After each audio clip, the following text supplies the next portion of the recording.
Welcome to Sweet Life Beat Life. We hope this video helps. In this video, I will explain how to fix your PlayStation 5 HDMI port when there is no signal.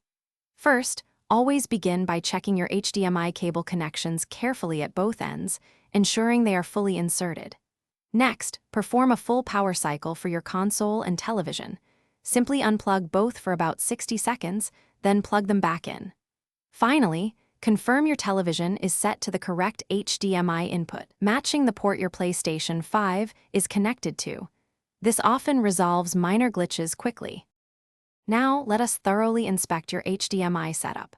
Start by closely examining your existing HDMI cable for any physical damage, such as kinks, cuts, or bent connectors. If you notice any issues, immediately replace it. Then, try using a completely different HDMI cable that you know works well with other devices. Carefully peer into your PlayStation 5's HDMI port. Look for any bent pins or tiny obstructions, using a flashlight if needed.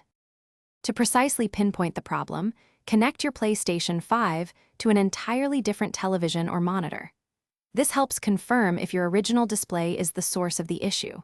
Conversely, try plugging a separate, working device, like a different game console or a streaming box, into the same HDMI port on your primary television.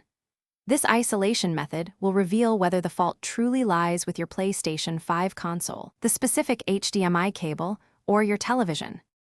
Sometimes, software glitches can cause display problems. Try booting your PlayStation 5 into safe mode. You will typically do this by pressing and holding the power button for 7 seconds until you hear a second beep. Once in safe mode, navigate to Change Video Output and select Change Resolution. Choose a standard resolution, like 720 pixels, or reset to default settings. This can often resolve incompatibility issues that prevent a signal. Thanks for watching. Consider subscribing if we helped you.